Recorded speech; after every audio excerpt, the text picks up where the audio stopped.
Hello guys, so let us solve one more standard function, that is y equal to 1 by ax plus b.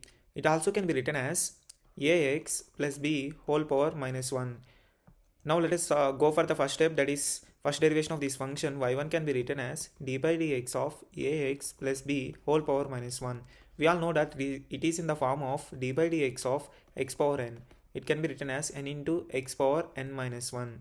By considering this ax plus b as x, if we do the derivation, we will get as minus 1 into ax plus b whole power minus 2. And we all know that it is not the x, so we have to do the derivation again. That is d by dx of ax plus b.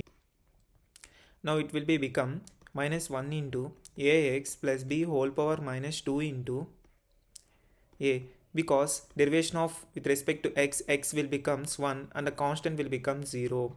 Now let us go for the second step, that is solving for the second derivation. It can be written as d by dx of the derivation that what we got, minus 1 into ax plus b whole power minus 2 into a. By considering these two values as constant, if we take them into front, it can be written as a into minus 1 into and the d by dx of ax plus b whole power minus 2 with the help of same formula, that is d by dx of x power n is equal to n into x power n minus 1. It can be written as a into minus 1 into minus 2 into ax plus b whole power minus 3. And we all know that this is not in the x form, so we have to do the derivation again, that is d by dx of ax plus b. So finally it can be written as a into minus 1 into minus 2 into ax plus b in whole power minus 3 into a, because it will become a. Now multiplying these both a's can be written as again a square into minus 1 into minus 2 into ax plus b whole power minus 3. With the help of similar pattern, we can write derivation for the y3, that is a cube into minus 1 into minus 2 into minus 3 into ax plus b whole power minus 4.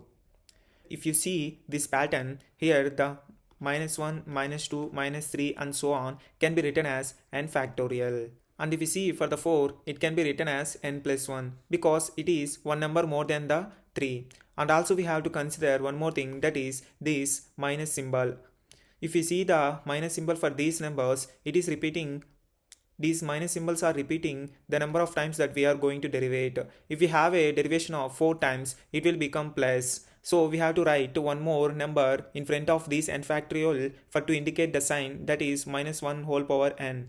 If n value is odd, we will get the negative number. If n value is even, so we will get the positive number. To indicate the positive or negative number, we are going to use this. Now with the help of these things, we can find the antiderivative for this function as yn is equal to minus 1 whole power n into n factorial into ax plus b whole power minus of n plus 1. And also we have one more thing, that is a power n. So this is the final nth derivative for this standard function. Now guys, let us solve one more standard function in this video, that is y equal to log of ax plus b. We all know it is in the form of log x. So we know that the differentiation of log x is 1 by x. With the help of this formula, by considering this whole ax plus b as x, if we do the derivation, that is y1 is equal to d by dx of log of ax plus b, can be written as 1 by ax plus b into d by dx of ax plus b, because this ax plus b is not in the x form. So it can be written as 1 by ax plus b into a, because derivation with respect to x becomes 1 and b becomes 0 because b is a constant. Now it can be also written as a into ax plus b whole power minus 1. Now let us solve for the y2, that is second derivation. It can be written as d by dx of taking this derivation a into ax plus b whole power minus 1. We all know that the derivation of d by dx of x power n is equal to n into x power n, as like previous video. By considering these ax plus b as x, if we do the derivation, that is a into d by dx of ax plus b whole power minus 1, we'll get as a into minus 1 into ax plus b whole power minus 2.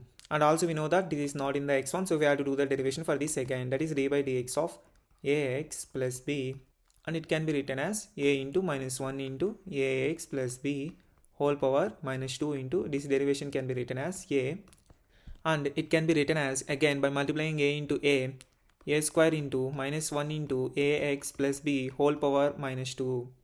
Now again with the help of same pattern, if we do the derivation for y3, we will get as a cube into minus 1 into minus 2 into ax plus b whole power minus 3. With the help of this pattern, if we consider these 3 as n, then this a cube for the nth derivation can be written as a power n, and this minus 1 minus 2 can be written as n minus 1 factorial, and also we have to consider this minus symbol, so it also can be written as minus n whole power n minus 1, and this ax plus b whole power minus 3 can be written as ax plus b whole power minus n. By combining these all things, we can derive the nth derivative for the standard function as yn is equal to a power n into minus 1 whole power n minus 1 into n minus 1 factorial into ax plus b whole power minus n. It also can be written as an into minus 1 whole power n minus 1 into n minus 1 factorial divided by ax plus b whole power n. Thank you.